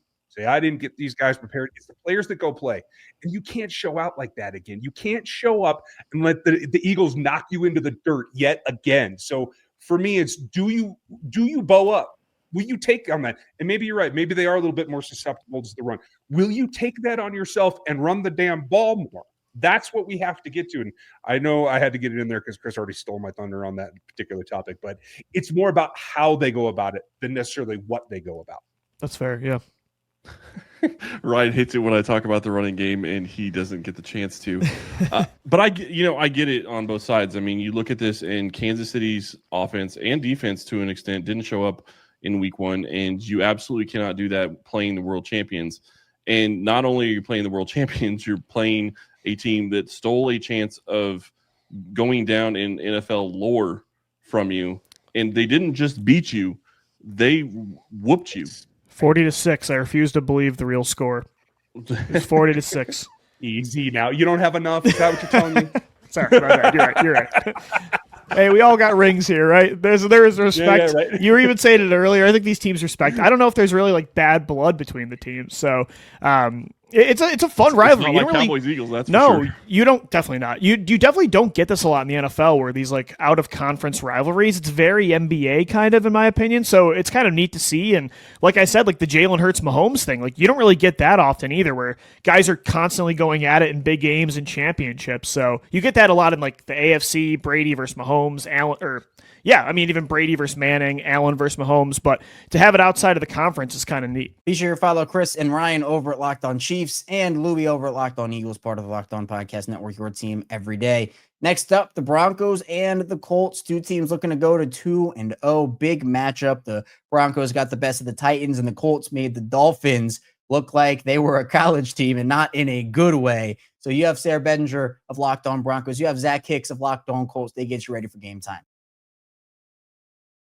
Alrighty, Locked On Colts, Locked On Broncos fans, we are back yet again to close out this show talking all about this big matchup this weekend. Again, the big key to victory is just getting Peyton Manning back to Indy, but I promise I won't talk about that too much more here on this show here. But Sarah Bedinger from Locked On Broncos, give me your most important keys to win this game. Yeah, absolutely. So I think key number one is going to be Bo Nix playing mistake-free football. I think that's going to be huge for this Broncos team. Obviously, we talked about the turnovers last week. I felt like they had 7 plays or 7 instances in this game where they deliberately set the opposing team up with points. You just can't, you're not going to win very often in the NFL doing that. So Bo Nix with 3 turnovers in specific, you've got to be more efficient with the football. I think rushing the passer is always one of my top keys to victory. We did not see Daniel Jones with too dirty of a uniform after that game against the Dolphins. So can you hit him? Can you get to him? Can you create pressure that causes him to make too fast of decisions with the football? I think that's going to be key. And then, as you mentioned, the trenches, dominating on the offensive side of the ball and really establishing early on, hey, we're not just going to run the ball for the sake of doing it. We're going to run the ball because that's how we want to dictate the entire pace of this game. So I think those are my 3 keys to victory. Bo Nix playing efficient, get after the quarterback, and run the ball early for the Denver Broncos. Love it. Love it. I think that is very important. Now, for the Colts, it's just the 3 keys are do the opposite of all those things, make those 3 things for the Colts. Yes. But no, to go into exactly what mine are, I think the first one here for the offense with Daniel Jones, we saw a lot of success last week. Again, points on 100% of their offensive drives. That's not sustainable. You're not going to do that against the Denver Broncos, but keep the offense ahead of schedule. Keep things positive. Even if you're going to have a minimal gain on the play, make sure it's a gain on the play. So keep that success rate high. Get out of 3rd and 10, out of 3rd and 12, because this Broncos defense will make you pay if you're in 3rd and 12, 3rd and 14, 3rd and 15. It's hard to convert those in the NFL, but especially against this type of defense. Going to the offensive line, continue pitching that perfect game that they basically pitched in week 1. 2 new starters on the interior, Tanner Bortolini, Matt Gonsalves. I thought they were fantastic. And the Miami Dolphins tested them all game long. 51% blitz rate in week 1. Daniel Jones was pressured 6 times, hit once, and sacked once. That is a fantastic showing from young players on the interior. Keep that going against some really good players on this Broncos defensive line. Zach Allen, Nick Bonito. They're paid handsomely because they are great players. And then on the other side of the ball, force Bo Nix into turnovers. So I guess I really am doing the opposite of your first one there, where, again, this Colts team was able to take a lead early last year and be on the cusp of putting it into a big deficit because they forced turnovers. They forced those turnovers, made Bo Nix antsy in the pocket, and he, threw some pretty boneheaded picks, and the game didn't swing back in the other direction until the Colts started turning the ball over, from fumbles to interceptions to, again, whatever happened with A.D. Mitchell and Jonathan Taylor in that game. It was a crazy one. But force those turnovers early on Bo Nix, get in his head, and develop that lead early, and then the Colts can just get into their game plan. So for me, again, on offense, keep that success rate high, keep the ball moving forward at all times, avoid the negative plays and penalties. O-line, keep doing what you're doing. Please give me a repeat of week 1. And then on defense, to close this out, I really just need this Colts team to force those turnovers. They forced 3 on Tua pretty early in the last game. Can they do the same thing with Bo Nix? That's going to be the key to victory in this one. Yeah, absolutely. The Broncos, we talked about this in last week's crossover too, but the Broncos aren't even very good when they are even in the turnover battle. I mean, they have a pretty significant losing record under Sean Payton when they're just, hey, we're matching whether we turn the ball over the same number of times or whether it's 0-0, it doesn't matter. They don't have a great record when they're not forcing the issue, when they're not the ones that are winning the turnover battle. So that's always key in the NFL. Obviously, you want to take care of the football. You want to play ball control. You want to create long fields for the opposing team. When you're giving the ball away, you're giving extra opportunities to a team like the Colts that you said, 100% success rate in terms of scoring the football when they had chances. So yeah, I think that's a huge thing in this game, is not just taking care of the ball, but actively taking it away from the other team. That's where the newcomers for Denver are going to be huge. Talanoa Hufanga forced a fumble in week 1. If Dre Greenlaw plays this week, Jahdae Barron had a fumble recovery. So the newcomers for Denver's defense making an impact in that way already. Absolutely. And Sarah, you're getting my dog all excited here. He's love it. agreeing with everything you're saying here. Yes. But yeah, before we get out of here, though, I don't know if we want to make a full score prediction here, Sarah. But Sure. one prediction I want to make is I think the kicking battle is going to be big in this one. And you guys know from Locked On Colts, I hate talking kickers. But when you have defensive coordinators like this and talented defenses, I think the Colts defense is pretty underrated in talent. They're not Broncos level, but I think they're going to be a pretty good showing this week. I think the kicking battle is going to be pretty big for both these teams, because I think a lot of this game is going to be about who can get to 20 points first, who can get around 20 points first. It might be a little bit of a slugfest as an early season game. So I think the kicking battle is going to be pretty big in this one. Yeah, it is. That's another area where you can't really afford to have missed opportunities, right? If you're missing field goals in this game, it's just like a turnover. You're setting the other team up with great field position. So, yeah, the kicking game, Will Lutz has been very good for the Broncos. Of course, last year had a block kick against Kansas City that, lives in everybody's minds rent-free at this point, but also a rookie punter. I mean, the Broncos rookie punter, Jeremy Crawshaw, was awesome in week 1 after a terrible preseason.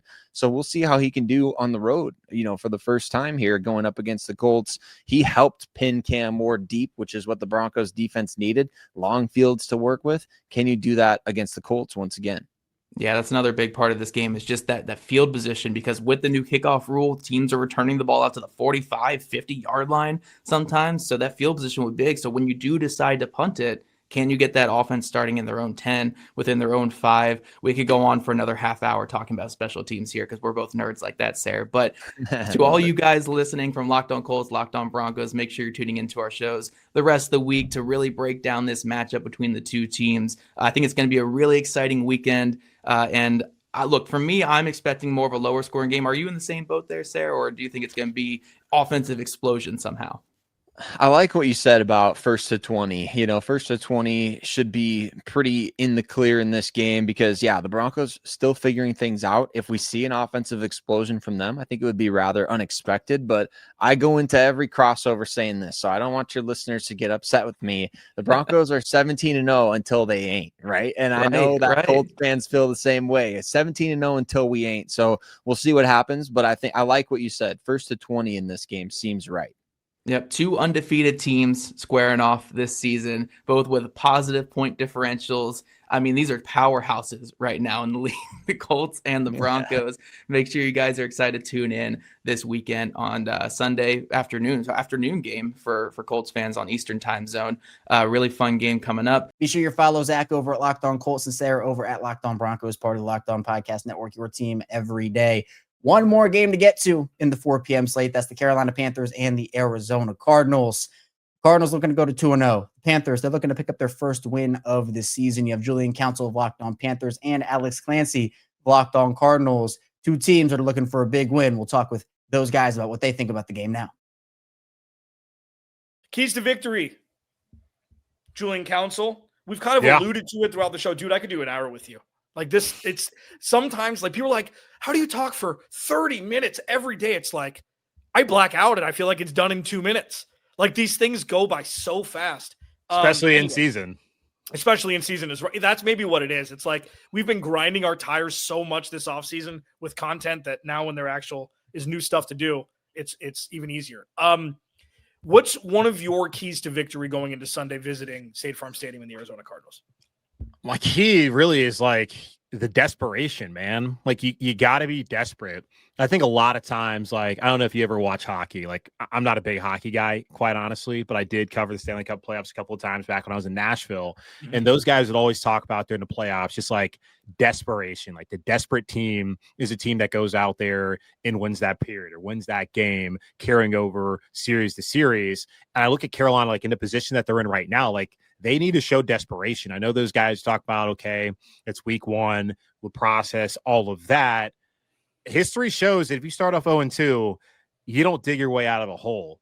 And for Carolina, especially, like if you're going to be a team that a lot of people were hoping could take another step this season, I never had playoff expectations for them, but could you get to 7-8 wins? If you're going to get there, like last week was one of those games that you needed. And then this week certainly is a game that you need. You can't just start off 0-2, and I know it's on the road, so those games are technically not the games you're supposed to win. You're going to be an underdog like they are again this week, looking over at FanDuel, but I think that they need to be a desperate team and that they need to bring a different attitude than we have seen. And in recent years, like when they have played Arizona, like you had the Cam Newton game where everything felt completely different. Looking at last year, there's a lot of hope in what that team could be. And they were coming off of a really disappointing performance against Dallas, and they came back and bounced back and played an Arizona team that needed to win that game to stay alive for the division title out there in the NFC West. So that's the Carolina team I want to see on Sunday. The same team that came out with some desperation, even if it didn't matter to them late last season, whether they won games or not. They were just playing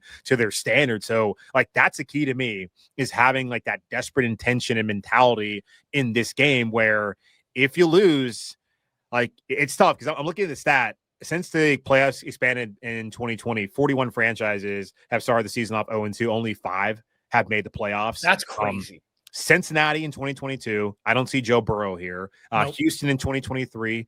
I know a lot of people would say that CJ Stroud is quarterback, but he's not here. Then you have the Rams, Denver, and Baltimore last year. No Lamar Jackson, no Matthew Stafford, and Sean McVay, and no Sean Payton. Like, not to say that Bryce can't get there one day and that Dave Canales can't be a great head coach, but if you get in a hole again, it's not like the season's completely over, but it's going to be very hard for them to reach that benchmark that a lot of fans want to see them reach for the first time since 2017. Like, it's been a minute, man. And that's the analysis you get on the Locked On Podcast Network. No Sean McVay in Carolina, #analysis. No, that's true. I mean, it brings up a good point, dude. I mean, it's like when you say desperation, I was going to use a different term. I'm going to use desperation too. And it's not for the same reason, naturally. It's because if the Cardinals lose this game after playing iffily, if I can say that, that's not a word, but if I can say that from last week. We'll go with it. Yeah. If they lose this game after only putting up 20 points against New Orleans, the questions will be even harsher than if they would have lost last week. It's the crazy. Like, the Cardinals have no business losing this game. Okay. They're ready. The defense is ready. They hammered the entire offseason on the defensive side of the ball. Will Johnson looks elite. Looks like the steal of the draft through 1 week, even though it's super early. Buda Baker, Dadrian Taylor Demerson playing the 3 safety sets with Jalen Thompson. Like, the key to victory is just go. Play football and win. Like, this is not a year with excuses, with reasons, with any sort of thesaurus, anything for reason or excuse. Go. Kyler Murray, go. Kill. Like, if you have a killer instinct, you're going to see it on Sunday. If you tell me the Cardinals win 30-3, I'd be like, for the first time in forever, be like, oh, I could actually rationally explain how they got there. Wow. But if they win 10-6, I couldn't figure it out. If they lose, I couldn't figure it out. And that's not me being too close. That's not me not giving Carolina a shot. The Cardinals have concretely and factually done things to strengthen their floor and raise their floor talent-wise. They just got to go beat a team they're supposed to beat. And, I mean, you could argue, I guess looking at it, 7 out of the last 8 have been won by Carolina, including back in December, the 36-30 OT win where, I mean, Carolina really was on the ropes and they were able to come back in that game and get it done. like you go back through the recent matchups, like, I mean, 2015, that was the first of these 7 out of 8. Like everyone expected Carolina to go out there and do what they did. I don't know if anyone expected them to blow Arizona out the water like they did on that Sunday afternoon in Charlotte on the way to the Super Bowl, but like that happened. But there's other games like when Kyle Allen came in and had to be the starter after Cam Newton got hurt and was actually done for the rest of the season. Like he went out and had like a 3-touchdown day. And then like last year, the vibes they were better, but it wasn't like they were great after what happened, losing to Cooper Rush in Dallas, who sacked Bryce Young, I think 5 or 6 times that game, but they came out and they were able to win that game. It seems like and then the Cam game, the vibes were good because Cam was back, but he wasn't the starting quarterback that day. It was PJ Walker. So it seems like every time when Carolina's like kind of down and out and there's real questions about like where they're headed, like Arizona is like that nice elixir to get them a W and to be right back to feeling good about themselves. Like, hey, maybe this franchise can do something this season and beyond. And I think that's a possibility on Sunday. I expect them to play a lot better than they did last week, but to me, I told everybody who listens to the show and watches it, like, I got to see it, man. I got to see it with this team. I see plenty of reasons why they should be improved, but I need to see it. And looking back at Sunday against Jacksonville, and that's a big reason why I'm kind of in wait and see mode about what the Carolina Panthers are going to be this year. Wasn't it 2019 with Teddy Bridgewater? Was it Teddy 19 was Kyle Allen. It would have been 2020 with Bridgewater. Maybe that's what it was. It was the home. I think they played Bridgewater. They played Carolina on the road that year without Budda Baker and lost. And Teddy Bridgewater had an all-pro day. Yeah, I don't know what the hell it is. It's the Cardinals with Detroit. It's the Cardinals when Detroit was bad. And it's the Cardinals with Carolina. I don't know what it is. And that's the great equalizer. We got history, man. And it's not good for the Cardinals by any stretch of the imagination, any deliverable, starting in 2015 and then up until last year where they knocked the Cardinals out of playoff contention anyway. Be sure to check out Alex over at Locked On Cardinals and Julian over at Locked On Panthers, part of the Locked On Podcast Network, your team every day. Coming up, we got a big primetime slate. 3 games, including a Monday night doubleheader. Be sure you stay tuned and get all that and more coming up on the Ultimate NFL Pregame Show. This episode is brought to you by Mazda's Moving the Game Forward. For those who believe it's not just about playing the game, it's about redefining it. There are moments that do more than put points on the board. They move crowds, move culture, and keep moving the game forward. This week's moment to move the game forward is Lamar Jackson. He had a great game against the Bills. Ravens lost that game, but to me, he was great over and over and over again in that contest. But even though the team lost, they kept themselves. And honestly, he kept the team moving forward with his attitude post-game. You know, he was someone that really took accountability as well as saying that they need to move on to the next one and continue to move along with their season. Every game is a new game. And that outlook, I think, is extremely needed in a loss like that. So that's what I think Ravens fans should also hang their hat on, is Lamar Jackson's outlook of moving forward. When you follow what moves you, the unexpected is only the beginning. And just like there's more to every highlight, there's more to a Mazda vehicle. Mazda, move and be moved. Continuing on the Ultimate NFL Pregame Show, we are rounding out an incredible Week 2 slate with 3 primetime games. Let's start off with the Sunday night action between the Atlanta Falcons and the Minnesota Vikings. Aaron Freeman, Locked On Falcons. Luke Braun of Locked On Vikings. They talk about keys to victory and so much more. All right, Aaron, how are we going to do this? I hate doing score predictions. I think you do too. We never do that with these. I always ask the guy, I'm like, do we want to, we don't need to like say some random arbitrary numbers, but the line is 3.5 at FanDuel. I swear to God, I looked at it this morning. It was 4.5. So apparently people have been hammering the Falcons. Do you think that's appropriate? Do you think that that's still a misalignment of the betting line at FanDuel? No, I felt like at 4.5, I was like, oh yeah, this is definitely take the Falcons on this one, because this is probably going to be boiled down to a field goal. Like so many NFL games, as what's the stat? Like 60% of NFL games are decided by 4 points or less. So it's just like, yeah, man, you know, especially with JJ having the up and down performance, a lot of down, and then one big spike of up at the end of the game. Like that feels like the type of game that comes down to the last possession, a field goal, that type of thing. And so, yeah, take the Falcons to cover at 4.5. Now at 3.5, it's a little tighter, but I'd still feel good about betting on the Falcons at that line. Here's a question that we haven't really gotten to, and I have to ask everybody who plays the Vikings. What's the Justin Jefferson plan? The Jefferson was a little off his game against the Bears, but there was a lot of doubling, tripling on him. They kind of did the normal. Dennis Allen did the normal thing. Let's not let Justin Jefferson run wild on us. Let's make somebody else beat us. And so a lot of the passing went elsewhere, but there wasn't a ton of passing volume because things were so bad for the first part of that game. McCarthy only ends up with 143 yards total passing, and a lot of that goes to like Jalen Naylor. So I can't imagine that that's going to continue. And I think they're going to try to get Jefferson involved a lot more. So knowing that, anticipating that as the Falcons, what's the plan? I'm assuming that they're going to have AJ Terrell travel and give him safety help. Because Luke, as you I think that's what happened last time. Yeah, you may recall that there was a couple of times where Justin Jefferson, AJ Terrell wasn't on Justin Jefferson, and bad things happened to the Falcons defense last time, the Vikings. Yeah, they were like busts there, like that weird stuff. That game was wild. that Sam Darnold saw God and like faced backwards. Like that was insane. I've never laughed more at watching coverage bust after coverage bust. It was like hilarious. It was meme worthy type coverage bust for the Falcons on the back end watching that game. Who was it that just like turned around and just fell? D. Alford. Yeah. D. Alford. Yeah. That was a crazy one. Yeah.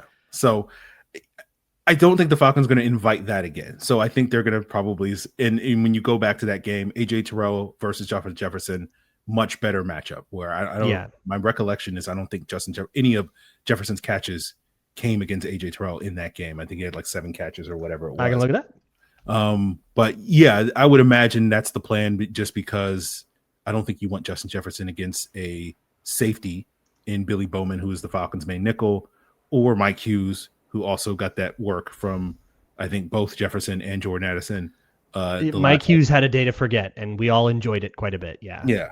So, I think the plan is going to be AJ Terrell travel, but that, as I think you said, like that creates one-on-ones for everybody else. And can Jalen Naylor and Adam Thielen win those situations against this Falcons cornerback room? I think it's definitely a possibility. Looks like, I think I have to look at it the other way, but it looks like AJ Terrell was only targeted once that whole game, and it was to Aaron Jones. Some kind of zone for a 5-yard gain. So yeah. I'm curious to see too how the offense kind of evolves now that we've gotten a little bit under our belt here. This is the first time O'Connell and McCarthy have done a whole game together, right? The only thing they've done before is preseason where you do a series and you sit down. So like this is the first time they've really gone through the rhythm of a game together. And I wonder how much about things change.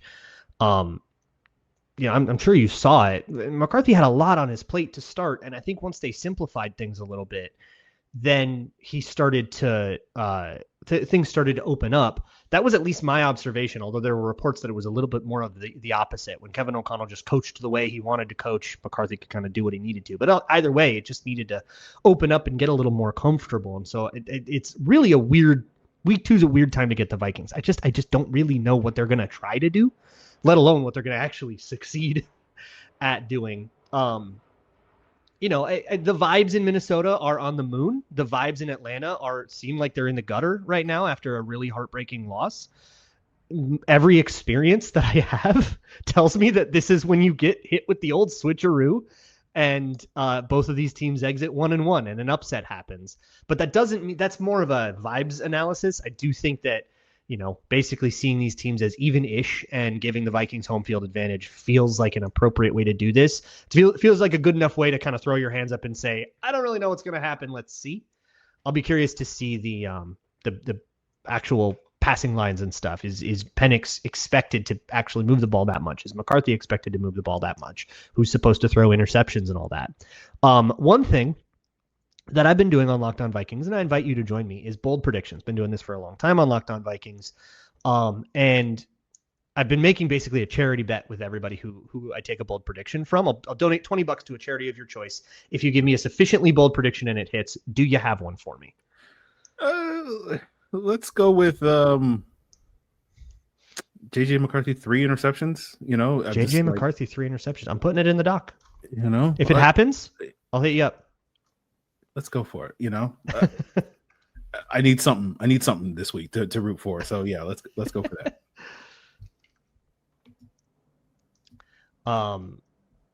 That's excellent. Do you have any other major facets of this game that we haven't really gotten to? Any big matchups or any other big keys to the game? Well, I just think special teams matters, right? Yeah. You got What's the kicker stitch? Who's the new guy? John Parker Romo. You may be familiar with him. Oh, that's right. We are familiar with him. Hero of Heroes, San Antonio Brahma, if I recall. Yeah, so they added him to the practice squad basically as an insurance policy in the event that Younghoe Koo stinks again this week, and it's been a rough 12 months for Younghoe Koo. It has, yeah. Didn't he change his lead up? He's been it's kind of been an evolving thing over the last couple of years, and so it became a bigger talking point last year because it wasn't working, but it's been an ongoing thing. All right. So Will Reichard's also been something of an ongoing thing. He had a kind of a rough camp, but had a great day in Soldier. So we'll see how all that is. But we also, if you want to talk special teams, there's a couple of interesting subplots here. The punter is on thin ice. He was in a pretty spicy competition in camp. With a guy named Oscar Chapman, who was like an Aussie who botched a hold in the last preseason game and lost the job, but kind of was outplaying him. And we have that, and then Ryan Wright shanks one on Monday Night Football, and we're going, are we sure about this? I still am not quite ruling out a mid-season move there. But yeah, special teams make special teams. It absolutely matters. Check out Aaron over at Locked On Falcons and Luke over at Locked On Vikings, part of the Locked On Podcast Network, your team every day. Monday night, you got 2 games, 2 of them. You got the first matchup between the Tampa Bay Buccaneers and the Houston Texans, which James Yarko of Locked On Bucks and John Hickman of Locked On Texans are very excited about. So we'll talk with them about what they think about the game and who will come out on top.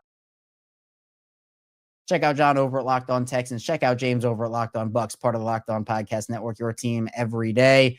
And then the second of the night, the Los Angeles Chargers and the Las Vegas Raiders. AFC West matchup, 2 teams that are 1-0, looking to bounce up to 2-0 here. So Dan Wade of Locked On Chargers, as well as your boy Q, Locked On Raiders, they take you through all the action you need to know. All right, we still have more great stuff to get into, but thank you to all of the everydayers out there of the Locked On Chargers and the Locked On Raiders podcast for making us your first listen today. If you need a second listen, make sure to check out Locked On NFL, a double dose of it with Tyler the Madman Rowland, who gives you a double shot of espresso to start your football day, while my guy Tony Wiggins takes you into the barbershop for the smoothest breakdowns to end the day. Find Locked On NFL YouTube wherever you get your YouTube or your podcast from. All right, Q, it's time to get into what it will take for each of these teams to win this game. And we have 3 things each we think it's going, that are going to kind of be the difference makers on what decides this game. I went first the last 2 segments. You go ahead and go first. Tell me the 3 things you think could decide it. Well, the Raiders didn't have much of a run game week 1 against the Patriots, right? Ashton Genty, the superstar rookie, he only had 38 yards on 19 carries. And so obviously that's not enough. And it's funny, you got 2 teams here in the Raiders and the Chargers that both want to run the ball, and neither team really ran the rock in their first game, but they still came away with dubs, showing that their 2 first-round running backs too. Exactly, can get it done. So I think that establishing the run game better, letting Ashton Genty start to get loose. 19 carries was great, right? That's fantastic. But obviously, you've got to have more production, which means the offensive line's got to do a better job. Look, he ran for 44 yards after contact, and he ended the game with 38 yards. That's crazy. I mean, that's a stat that, I don't want to be a guy that delivers that stat every week, right? I want to make sure that it's a much better, 44 yards after contact, but he ends up with 90 yards, right? Now that's better. I'll take that. But 44 yards after contact, only ended with 38 yards is not good enough. So they're going to have to find a way to get him loose, go ahead and get him going. The offensive line is going to have to do their job, especially the right side. It was a little suspect in week 1. So that's something that they've got to build off. But like I've been telling Raider fans, it's better to have something to build off of coming off a win than having something to build off of coming off a loss. So they'll take that. They know what they've got to do. They'll get back in the lab and keep on grinding. So I think first and foremost, the run games, there's got to be some kind of sense of the run game on Monday night against LA. Yeah, man, I think that it's just about efficiency, right? It doesn't have to be get 100 yards. It just means when you try to run it, it has to be more effective for both these teams. And I think the hard thing is you look, across these box scores the first couple of weeks, and neither of these teams really gave up a lot on the ground, right? Like this doesn't seem like a much better matchup for either of these teams. And I'm glad you brought that up because that was my number one thing too, was just for the Chargers to jumpstart the running game. I mean, the Chargers running game wasn't great in week 1, but like I said, the Patriots held the Raiders held the Patriots to only 60 yards on 18 carries as well, right? 3.3 yards per carry. So I think it's for the Chargers. If the Raiders try to kind of counter what they did in week 1 against the Chiefs, which was sell, play action, pass on early downs, and the Raiders try to combat that by going maybe a little bit light early on, then you try to punish them with the running game, and then you find those favorable looks. Chiefs never really gave them that, but they paid for it on the back end. So I'm glad that you said that. And I think it's also about, with the pressure and Max Crosby, Justin Herbert using his legs, right? That's what made the difference. That's what Chargers fans are clamoring for. It's what me and you talked about on the divisional crossover, right? Like putting it on yourself, putting the offense on your back when you need to, and going to win the game when you need to. Something that he did last week, but it's 1 week. You have to do it over and over again. That's what separates good quarterbacks from great quarterbacks, and that's what Justin Herbert has to do, especially because I assume he's going to be under a little bit of pressure in this one. Where did you go next? That's exactly where I went next, is the pressure, right? They've got to be able to get that pressure on Justin Herbert, and it's got to be more than Max Crosby. Adam Butler from the defensive tackle position, Thomas Booker the fourth. He's a guy that's probably a little bit better at stopping the run, but still be able to have that stout body in the middle. I mentioned Malcolm Kuntz before and Tyree Wilson. All those guys, man, they've got to be bloodthirsty Pirates and try to get to Justin Herbert and pressure him. The other key is, though, when they get to him and pressure him, they've got to be disciplined. They can't pressure him and not have discipline, Chris Jones. Right? You gotta have discipline when you pressure Justin Herbert, because as we know and we saw, he can get outside. If you don't keep contained, he'll get outside and get down the sideline for 19 yards and salt the game away. I mean, that's exactly what he did on that 3rd and long to end the game, basically, for the Chargers on Friday night against the Chiefs. Chris Jones decided to get inside when he should have stayed outside and given themselves a chance. So as much as these guys want to get to the quarterback, they want to pin their ears back, you know that, but they have to also be disciplined, because Herbert has got the mobility, right? Drake May had the mobility as well, but Herbert's better. Herbert can get outside the pocket. He can run around the yard if he needs to. I mean, he was the second leading rusher last week for the Chargers, so the Raiders have to be aware of that. So when you rush the quarterback, it's great. Pin your ears back and get to him, but be disciplined about it. That pressure is definitely key number 2. What about you? Yeah, it's so funny. It's like we wrote each other's notes today. I had heat up Geno Smith, man. That was definitely one of the things. And I think, to your point, the right side last week, a little bit of a sore spot for the Raiders. Delmar Glaze for every, Jackson Powers Johnson, or Brock Bowers that a Tom Telesco will draft from you. He might also take a 3rd round pick that you've never heard of, right? We saw that plenty of times when he was with the Chargers, but of course he gets the Chargers by, drafting maybe the best tight end in the NFL to the Raiders before he gets out of there. But I had that as well. I mean, the Chargers pass rush wasn't good enough last week, period. The Chiefs did go to a very quick passing game, and that is kind of the thing, especially with Patrick Mahomes, that both of us have found, frustrating so many times. It can be so demoralizing to have the quarterback escape, certain death just to get out and be able to find a play for a first down. And I think this week the Chargers can pin their ears back a little bit. Not that Geno can't move when he needs to, but I thought it was interesting that Geno Smith got sacked 4 times last week, lost 29 yards. But there was only one of them, I believe, that was credited to the offensive line. So I think making him hold on to it is a little bit, is important as well. Maybe getting him off of his first read. But they have to be better with their pressure, because they do have some questions. I think both these teams have some questions in their cornerback room. And the pass rush is only going to amplify that, right? A pass rush can get, I think what Micah Parsons, when he got traded, said, hey, I've never not played with a Pro Bowl or an all-pro corner. I get dudes paid. Max Crosby can get dudes paid as well, and the Chargers need Khalil Mack, who's had a couple big games against his former team, to get more involved this week. What did you want to finish with here? Well, man, it's funny, man. You're just kind of giving me alley-oops, man, because the secondary. the secondary has got to be better, right? I mean, the pressure's got to get there. That's why it's the second key, but the secondary's got to be better. They got to play stickier coverage. They can't let the wide receivers of the Chargers run free. They can't let Keenan Allen sit down in a pocket in the middle of the field and be wide open, because he'll burn you. Quentin Johnson could be a big playmaker. We know what Ladd McConkey was able to do last year, and we know what he's capable of. So their coverage has got to be stickier. They got to have more attention to detail. This is going to be a really good test for a young secondary. Again, Caillou Blue Kelly's only going to get his second career start. He's been around the league for a while, but yeah, he's only getting his second career start. Eric Stokes looked good. I think that he's cornerback 1 for the Raiders, but I mean, still, he's got a lot of proof as well. And as I mentioned before, Darnay Holmes or Jeremy Chin, whoever's ended up playing that nickel spot, depending on the down and distance, whatever the case may be, whatever Patrick Graham calls, they were going to have their work cut out for him as well. So I think this is going to this is a big step as far as talent goes, who the Raiders are going up against in that secondary. And like I said, we'll start to learn a lot about this Raiders team based off how they're able to do. But if they want to do well, they've got to be a lot stickier in coverage when it comes to defending those Charger pass catchers, because those guys can get it done, as you know. And I think for the Chargers, it's just, can you keep Justin Herbert upright long enough to take advantage of that matchup? But the last key I had here was be better in the middle 8. The middle 8 is a Bill Belichick thing. It's the last 4 minutes of the first half, first 4 minutes of the second half. And all the Chargers did was basically almost completely unravel in week 1 in that middle 8. They started fast. They finished well. The middle 8 almost came back to bite them. I mean, at the end of the first half, they totally botched a drive clock management-wise. You have your rookie running back not knowing he needs to go inbounds because Patrick Mahomes can score with 13 seconds left. He can definitely score with 45 seconds left, right? They settled for a field goal. They gave it back to the Chiefs. They gave up a bomb, and all of a sudden, the halftime lead is cut into because you give up a 60-yard field goal, right, with time running out in the first half. Not only that, how do you open up the second half? The Chargers go 3 and out. The Chiefs go right down the field and score a touchdown to make it 13-12. So for as good as they started, for as good as they finished, that middle 8 was messy, and you're not always going to be able to get away from, with it every week. You might not have the lead every week, right? So that's where a team can kind of maybe put some distance between you in that situation. So I think for that middle 8, whoever wins that middle 8, I think in this game between the Chargers and the Raiders could be the one that ends up winning it, because both these teams showed last week when they need to, they can finish the game. And we both know they want to get up and pound the rock in the fourth quarter. Don't give them that chance if you're the Chargers by letting that middle 8 get away. But so many exciting matchups, so many exciting storylines.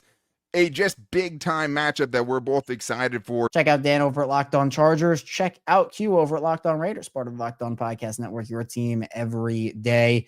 That's all I have for you, though, on the Ultimate NFL pregame show. Thank you so much for tuning in. Enjoy the games on Sunday. A great slate of week 2 action. And of course, we'll have everything you need here on the Locked On Podcast Network post-game with all of our local experts breaking down everything you need to know. So be sure to stay tuned for all that. I'll see you right back here soon on the Ultimate NFL pregame show.